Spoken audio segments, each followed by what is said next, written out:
So on the bench today we have a JVC, old JVC DVD surround sound combo unit, and as you can see it's got the old flashing red standby LED, which is never good and won't boot up. So I'm going to say, before I even took the cover off, probably an issue with the bootstrap circuit. So if you don't know, switch mode power supplies, rectify the mains voltage, that's switched through a transformer primary, secondary powers the whole DVD unit.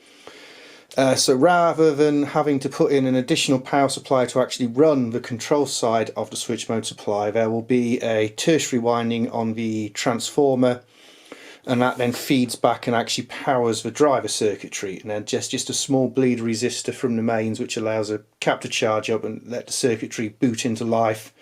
But once it's running and requires more power, then the output transformer, well, the power transformer actually feeds the circuit itself. There's a tertiary winding because it still means there's then physical galvanic isolation between the main side and the secondary side of the unit. So what happens quite often is the capacitor, which actually smooths out that bootstrap winding, over time ages, loses its value, and basically what happens, the supply, every time it tries to boot up, that cap just discharges and the supply shuts down. So it'll either be that, or it'll be an issue with the actual winding on the transformer itself going open circuit. It's always generally one of those two. So anyway, let's take it apart and see what's inside. Right, so here it is, the lid off, bit of a jump cut there. Yeah, I had to tweak the camera settings. So from the off, down here, bulging capacitor, more bulging capacitor, bulging capacitors. Main PSU filter cap doesn't look too bad on the surface. 6-pin TO220 driver by the looks of it. That's the whole circuitry which powers the driver circuit.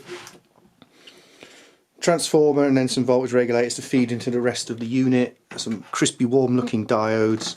Some bits of high voltage capacitors. Yeah, standard, just your standard simple switch mode supply. So I'm gonna have to pull that out and see what's going on. I love working on switch mode supplies. They're a pain in the ass, especially when you've got a camera on a tripod between you and it. So let's pull the power cord out. That'll make life easier. Bye bye power cord. Yes, I did unplug it. Always unplug. Yeah, so I like this. They've marked it with various, they like to put little markers on to tell you which screws you need to undo. Take the thing out. This screwdriver has lost its magnetism.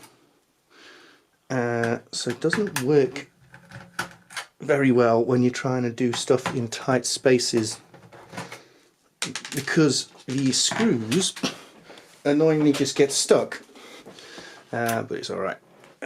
You can't always get another magnet tool in. Sometimes you can, sometimes you can't. This time I can. I was working on a telly a few weeks back, and yeah, that was fun because I have two screwdrivers like this which have lost their magnetism. So yeah, that was fun trying to take it apart. So how do these little clips come undone? And these little pull-ups, yeah, look, little pull-up and pull out, old school. And this is why I have long fingernails. A few of my videos people have said about having long fingernails, or pictures I put online, or people I meet out and about. And you say to them, I have long nails because I do electronics, and if you did electronics you would also have long nails. We're missing a screw somewhere. That seems to be just little plastic, and oh, not those crappy push tabs. Those things are shite. They're like those little push in and destroy Really? Yeah, them ones.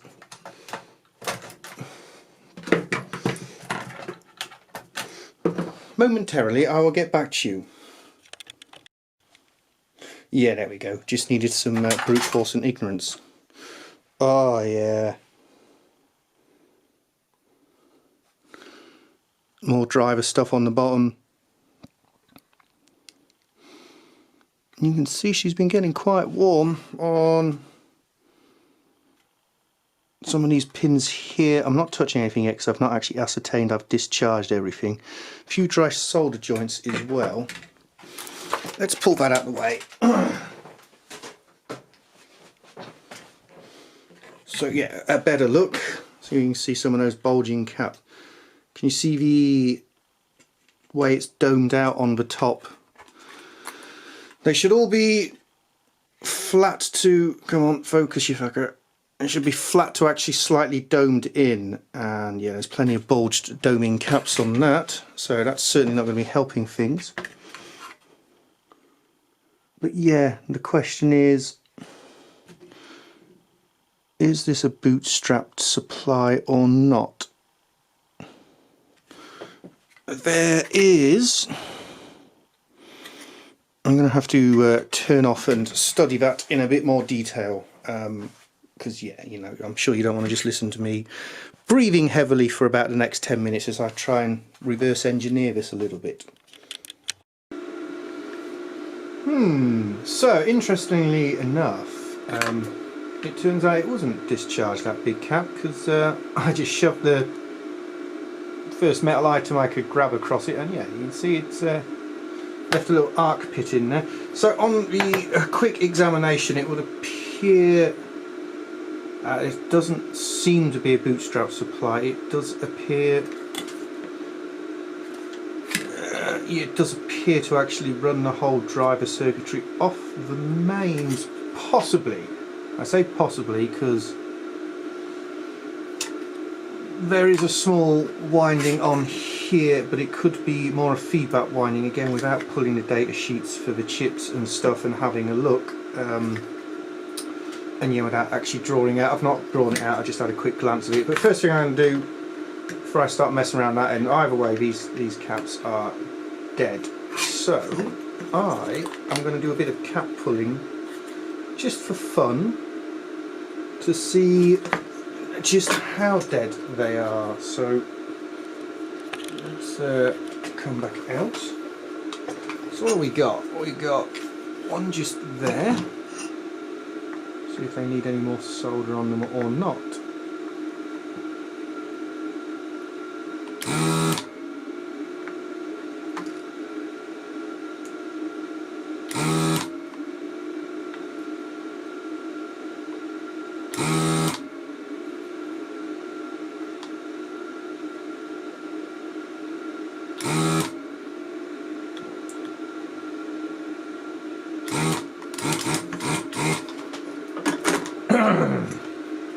That's them two. Oh yeah, bulgy plastic. Where's our ever mainly dead one? That one just there, of course, with the bent over tabs. Yeah, I've always got the bent over tabs. Legs, not tabs. You know what I mean. Bent over legs. So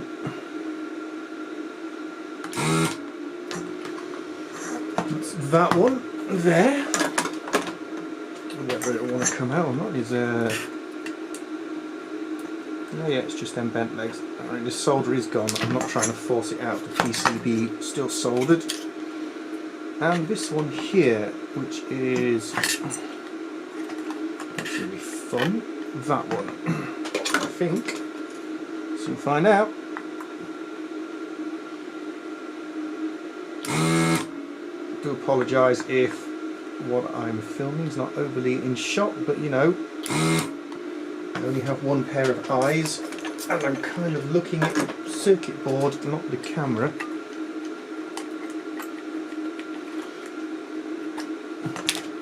Right, let's get the cap tester out and just see how shafted they really are.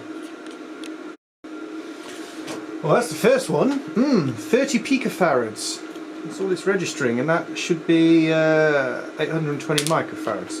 So that's dead. So literally the electrolyte on that has just oozed away, and all it's measuring is the actual capacitance left between things. Of course I could have just not had it in very well. 135 that one's measuring, and that should be 820 microfarads. So yeah, you know, only completely, totally fine.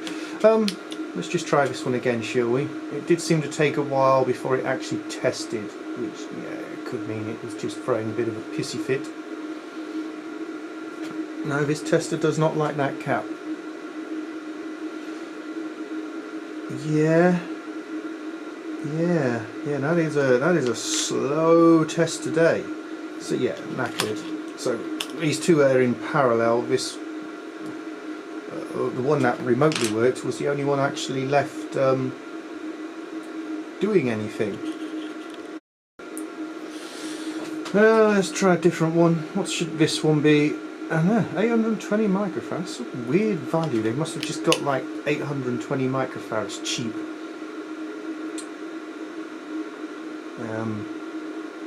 Yeah. Yep. Makes for fantastic footage, this, doesn't it? Me holding up a bright green glowing tester which is showing me the voltage of my cheap green cell battery, 31 picofarads, and you know, just because I've got the thing out now, if the leads will even fit in the tester. And if you're wondering what that whirring noise is in the background, that's because my desoldering thing is still on. Do they actually make contact? I'm going to guess so, because it would have come up unknown part by now. What should this one be? Can I see? This should be 1000 mic at 10 volts. Yeah, it's man, you can tell how crap zinc chloride batteries are. Look at how quickly the voltages drop. So 30p, because basically I think it's pretty much a default value of this thing when it can't even get it's basically they are going to be more than 30 picofarads, but they're going to be very leaky, and it's just struggling to resolve what it's seeing, so it's just defaulting to like a 30 picofarad reading. So they're all knackered. Main cap. Do I pull the main cap? I don't think I need to pull the main cap. It's held charge for a good while. And that one, I'm not going to pull any more caps until I've changed them, or maybe just this one. The rest of them aren't bulgy. I think it's the ones that are under the high ripple current which are bulged. The rest are all good looking. Let's start with them and see what happens. Let's turn that off. Oh wow, why didn't I do that earlier, eh? Yeah, if only I'd done that earlier. Right, yeah, so anyway, let's put some new caps in for a start and see what happens.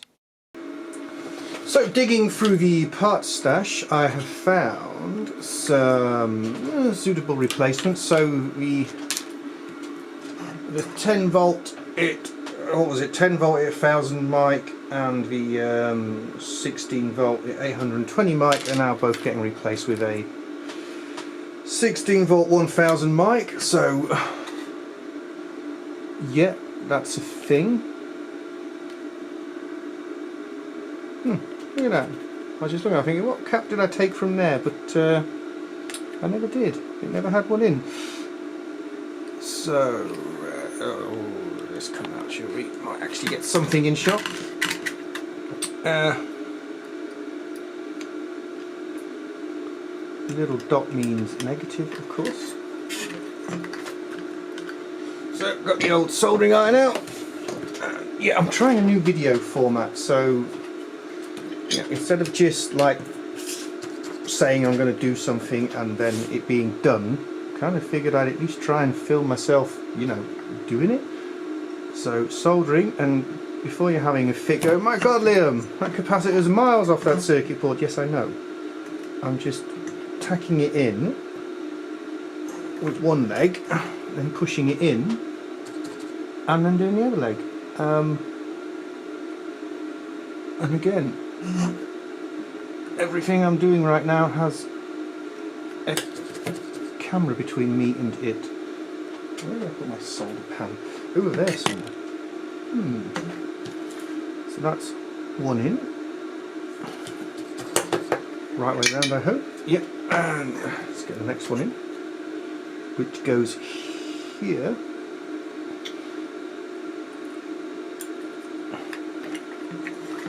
So yeah, if you're wondering why I've not used the exact same values, well, when it comes to capacitors, a critical value is its voltage rating, so you can certainly never go under. However, in this instance, I might have been able to use a lower voltage, but the problem is I have no idea until this thing is running, and likewise, being a switching supply under different conditions, the outputs of it change. So yeah, I have no idea until it's actually running what kind of voltages those components will see. So there's a good chance, walking away from the camera to get my snips, there's a good chance the manufacturers may have just used 35 volt caps because that is what they brought in bulk at a better price than some weirder rating. But you know, realistically, dropping from 35 volts, your next one is 25. So yeah, and likewise, you know, so that's the critical value, is the actual capacitance rating. But a second one is, where's that camera going? There you go, I nudged the camera. A second one though is the actual value of capacitance itself. Now, well, back to voltage actually. Voltage going under is a definite no. Going slightly over doesn't matter, but you know, you can't go shoving a 400 volt 100 mic capacitor in the place of a like 35 volt one, because especially with electrolytics they need a polarizing voltage on them, and it just won't be enough voltage. It will eventually go leaky and start passing current. So yeah, those are critical values really of voltage to an extent, but the actual value of capacitance itself isn't that critical, apart from in, say, filter circuits, as in like time constant wise, so you know, RC circuits.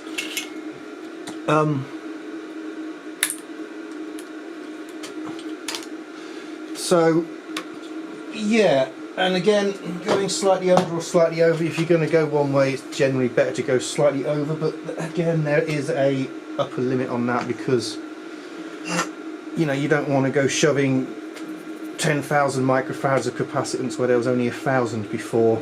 You could be putting a lot of strain on other components. And so, for instance, this cap here, I've just stolen this out of a ditched amp. The cap this is replacing was two 35 volt rated 820 mics. Well, this is 2,200 at 50 volt. It's certainly within the voltage rating spec. It's small enough to fit on the board. It's far greater in the capacitance spec. It will struggle, however, with its ripple voltage, and likewise also its lead pitch, because it doesn't want to fit, and it's not exactly going to be long enough to get enough lead on, so I might have to get creative there. I should have checked that one first, shouldn't I?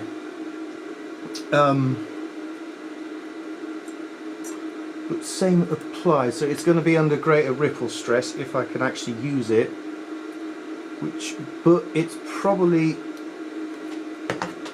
still more cable than what they put in there. You know, again, manufacturing wise, you design a circuit and then you trim it down to meet manufacturing specs, so you're limited on the amount of different components you can have in the machines assembling it.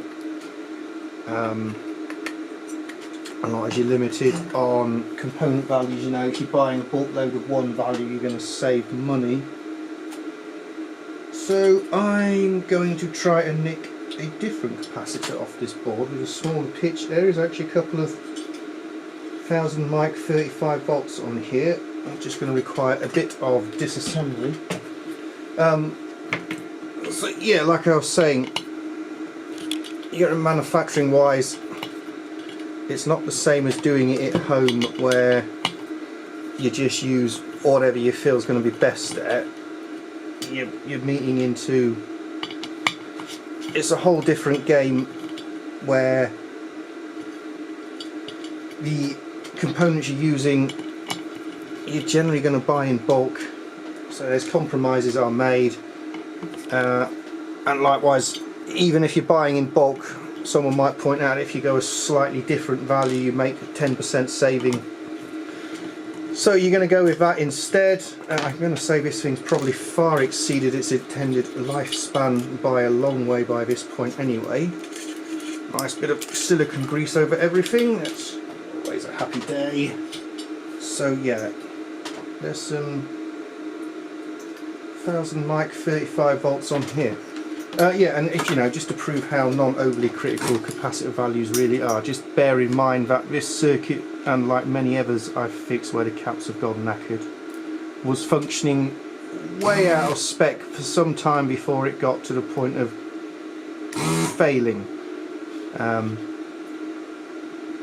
And yes, I know sometimes it is capacitors, but most of the time it isn't, and it's a bit of a cliche really amongst anyone who fixes stuff.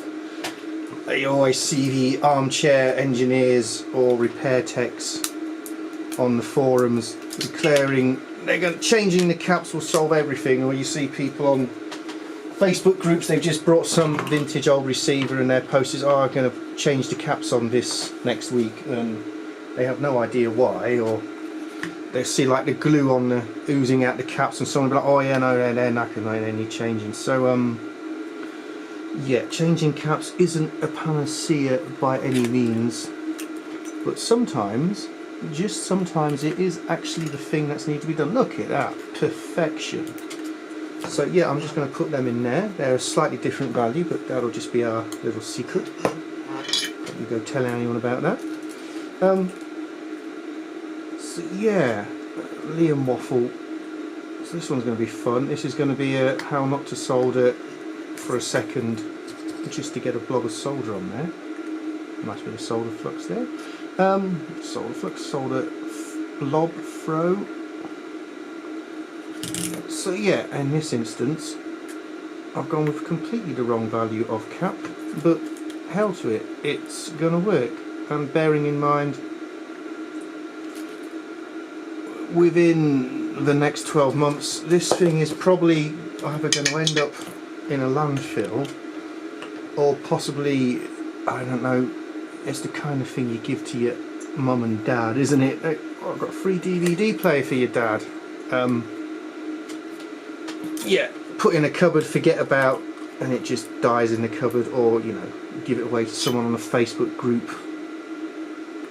But I can't ever imagine a time in like 30 years where kind of tech like this is going to be sought after like old tech, old analog stuff, tape players and stuff are now. Again, stuff we were chucking out. The hipster brigade are certainly after again, but I think there's a limit. You know, that was still, although it was technically made in a time when there was plenty of cheap crap coming out of the Eastern Territories. What's that running again, haven't I? Yeah, you kind of think this really is not going to be recyclable. Just making sure I get everything in the right way. So I'm going to do a quick reassemble and well, turn it on together and see what happens. Well, I didn't go to bed. I couldn't resist having a look. So let's zoom in. So basically bridge rectifier here, main cap, and some resistors. So if you follow the traces, it'll probably come out a bit. Follow the traces along this large resistor here. It goes through another resistor, through some diodes, and that's like main part of a voltage circuit for that. Not entirely sure what that does. Seems to just drop it down.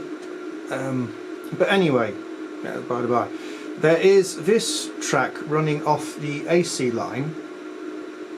So this is capacitor, main capacitor minus. Here's AC and here's main capacitor truck. This track running across here goes through a resistor and to a capacitor just here. And if you follow, there's a diode here, comes round all the way along, through a resistor all the way along and to one of the windings on the transformer. So that's the bootstrap circuit. So when the thing's sat in standby and to just boot it up, every time this part of the AC wave is positive respect to this part, this rectifier is going to allow a connection. So you might think, well, they're connecting AC, that they're not, because it's halfway rectified through the main bridge rectifier to the negative terminal on the cap. So every half cycle that's going to drop the voltage down, let a small amount of voltage charge up this capacitor just here. When the circuit fires up, the main feed to drive this whole driver circuit is coming off this winding and being rectified by this diode, and that's what's charged, keeping that capacitor charged, which is where are we? So inverted, it's going to be the green one, that green one there. So I'm going to pull that just before I call it a night on this one, or a morning. It's all a matter of perspective. That's off of was that, season 3 of Fargo, the big chief Englishman, the crime syndicate leader, the con artist. What's he on about? An egg is, no, a chicken is an egg's way of making another egg, and it's all just a matter of perspective. Bit of damage to the old circuit board there, but having a small amount of solder and wire if necessary won't fix. Oh yeah, so that's the one that's come out. So that should be 22 microfarads at 35 volts. Now, there's a good chance it is going to be okay. It could be an issue in the transformer itself. Or it could be this, could be one of the resistors, could be the rectifier diode. What do we got? 20 microfarads. Well, 140 ohm ESR, that is a lot, and a 16% V loss. It's not in great shape. Its capacitance is still there, but it is not what we call is being in good shape. I'm going to change it anyway. It's definitely one to change. Yeah, 140 ohms ESR and a 70% voltage loss. It's not what I'd call in good shape, so I'm going to change that. The other one appears to be more at, I guess, something to do with the feedback, possibly, or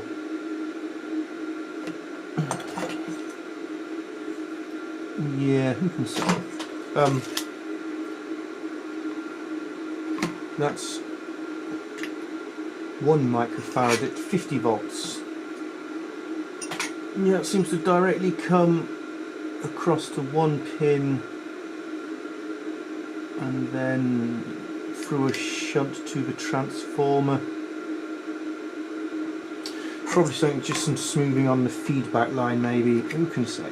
Without a schematic, you kind of you know, walking in the dark really, it takes time to reverse engineer. So let me change that and see what happens. There we go. Perfection. So after changing that bootstrap cap as well, straight away as soon as I powered it up, you can hear it's not cycling. You know, before it was making a very distinct strobing sound, you could hear it was constantly cycling, the circuit was trying to boot up. Press power button, power light's gone out, and before, you know, it would try and operate stuff, you'd hear it going nuts. It's running silently now. And turned off. Turns off. You can just hear that gentle switch mode. So switch mode supply turned off will click for a second as it sends a pulse through the transformer primary. The secondary voltage will obviously charge up on the caps, then they'll slowly discharge and then it'll click again, click again, click again. So yeah, as soon as I boot it up, just running silently. I suppose I should probably find a disc to put in it. Oh, I've got a CD, I guess that's a thing. Display's working. New groove formation. It's a CD, but it should hopefully boot up. She's not doing a lot that end of things. Does it DVD? There we go. Just needed a source changing. Reading, playing. Absolutely fine. There we go. Nice and easy. So yeah, I'd love to measure actually what the voltage on that cap is. So I've replaced it with it was 22 microfarad at 35 volts. I just dug through my parts bin. I found a 50 microfarad, a 47 microfarad at 50 volts. I'm going to turn it off and go straight into the mains because at present I'm still in my dim bulb tester. Oh, we don't want that. We want full power. Full mains switch mode supply blowing. Popping power. Yeah, bear with me momentarily whilst I just completely make a mess down here. So yeah, I'm going to measure the voltage on that bootstrap cap. And it is, where are we? Negative there, positive there. 13 volts. If I turn it off, it should actually drop once the power supply shuts down. 13 was 13.3, 10.6. So yeah, if I'd hooked my probe up to it, I would have been able to see it flicking violently up and down when it tried to boot up. I should have done it with my meter, but I didn't trace it out. But you need a differential probe. You can't just hook your oscilloscope up to it, because if you connect the negative to the negative on this cap every half cycle, this is actually the positive cycle essentially, and you'll short the mains out through that. And likewise, you know, this is still at its mains reference, it's not isolated. You never connect an oscilloscope directly to the mains ever. You'll blow your scope, you'll blow your mains, you possibly kill yourself. So I need to buy myself a differential probe. It's on the list of things to get. But yeah, anyway, there she is, all working, all good, ready to go back to him tomorrow, and made me enough money for a few pints of beer, I guess, if I'd drunk. I haven't had a drink since like March. But yeah, anyway, so that's that. A long rambling repair by Liam again. But as always, thanks for watching, and yeah, if you do like what you see here, please feel free to like and subscribe. I noticed the other day I somehow have managed to hit over 1,000 subscribers, so yeah, that's a thing, I guess. But yeah, just in case you think I'm bullshitting, look, if I zoom in there, about the thing working, not the, where are you? You'll see it spinning somewhere. There you are, you can clearly see that spinning. Back at the CD, so you can't quite see it, but there is it is spinning. You can see it just spinning round and round in there, and yeah. So yeah, anyway, yeah, so yeah, 1,000 subscribers somehow. So yeah, to all of you, many thanks, and see you again.